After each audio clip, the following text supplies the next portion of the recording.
Welcome to part 8 of me sharing my life story because it's easier than writing a book. So 4 days after my 16th birthday, I'm living in this illegal halfway house, hitchhiking to and from school and work, and working with my mom. We actually had a job at the same place. We both worked at this little place called J&S Economy Drug in Enterprise, Oregon. And she had a 16th birthday party for me there at the store. And it was really fun that, like, she was just keeping tabs on me.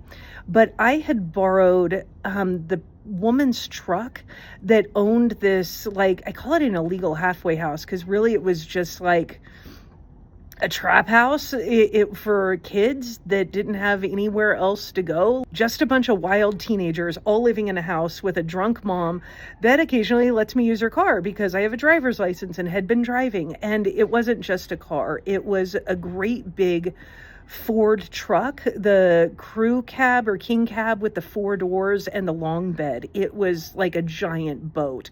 And while I knew how to drive really well, I was comfortable with cars because I had done some stock car racing and really good. My first boyfriend was kind of abusive as well. He'd take me out and, pull the e-brake on the ice, and I learned how to drive really, really well. So I was overly confident because I'd had my license since I was 14, because I had gotten a special permit to be able to drive to and from school, which is what you can do in rural areas. So I was overly confident driving this truck, and I was going down this hill that was gravel and after the rain, and I just did not know how to drive it. It was floating. I went one way, overcorrected, and I rolled that truck so hard with myself and my friend in it. And she's never talked to me again after that because I almost killed both of us. Like, it took the entire top of the cab off. Had we been wearing our seatbelts, we would not have been here. But please always wear your seatbelt because that's super important. But we ended up down in the floorboard. And to make matters worse, I was on the road that was my ex-boyfriend's road. And I had been with him for like a year and a half. We were like the thing. And we had broken up recently because he had cheated on me with one of my friends. And I was so freaking mad at him because you just don't do that to me. And he was the one who found us. I was crawling out of the truck. She was crawling out.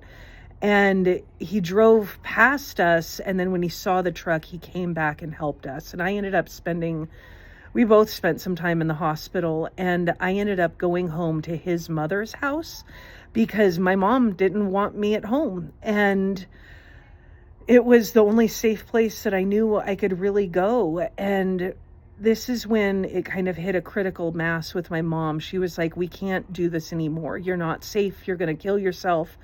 And so she decided that it was a good idea for me to go to Job Corps, which is a really cool program that I think is recently being unfunded. But it was not a good place for me because it's like an alternative to jail time for nonviolent offenders. And I was like an innocent country girl that was just out of control. And I knew I was brilliant. I knew how to do everything, but I was too confident. And I was only 16 also. And so it put me in the city around people that were way more experienced at life than me. And I learned real quick. And so in came a lot more drugs. I was in Estacada, which is outside of Portland, Oregon. And the drugs and the alcohol. But then what was really the big deal was the gangs. And I had never experienced gang culture, but I was desperate to be loved, desperate to be accepted, to be seen for who I was, and to be special and to matter to someone. And they made me feel like I mattered and I had a role. And so I was introduced to gangs, and then my best friend was a part of a gang, and we ran away multiple times from Job Corps. I got in so much trouble. And I had this white girl privilege that has just followed me always, because they ended up I ran away a number of times, but they ended up graduating me. One of the times I ran away, went to some house up in North Portland and was staying with a whole bunch of gang members, and God, it was so crazy. I'd never seen or experienced generational trauma where it's like babies, they're putting gin and juice in baby bottles. And yet everyone's so seeming to be loved and accepted and connected that I wanted to be a part of it. But that also meant that there was a lot of essay that I needed to submit myself to in order to be accepted. And that was some really grotesque times. And at one point in that house, the FBI actually stormed the doors. They did a full raid looking for me because my mom lost her shit. And if that's not some white girl privilege, I don't know what is. It's like most people can disappear, but I could not, because my mom would send it, because it was a federal program.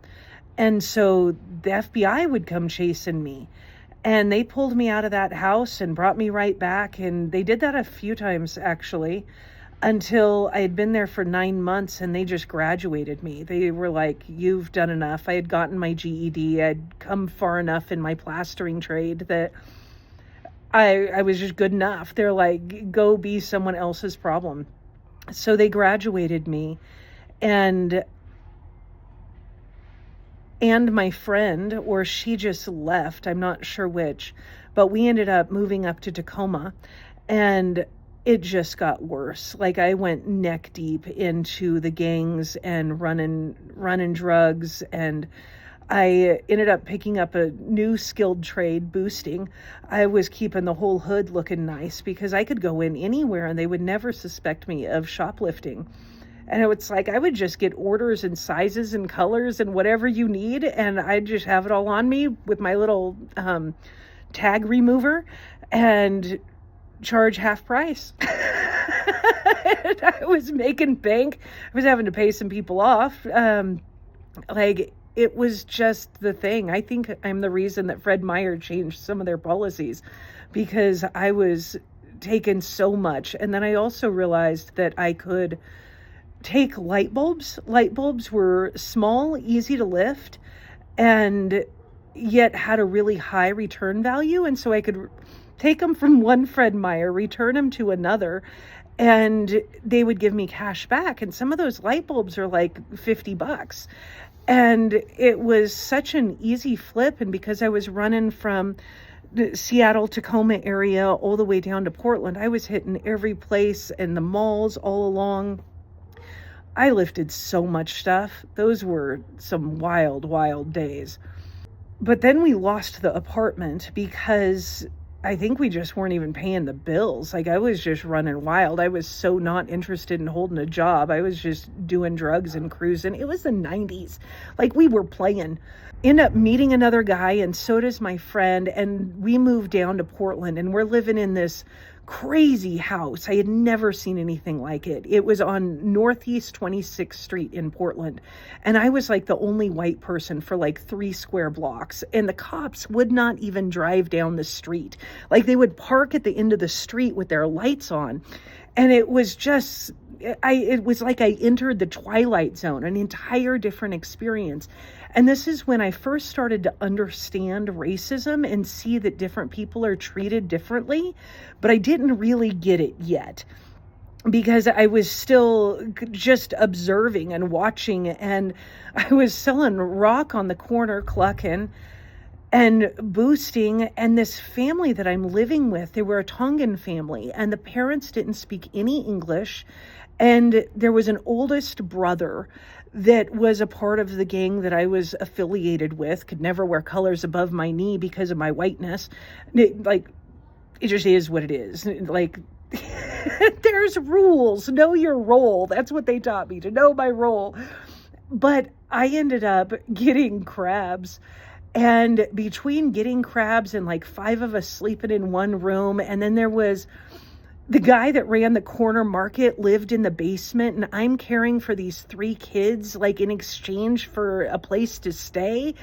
And it was just chaos like I had never experienced.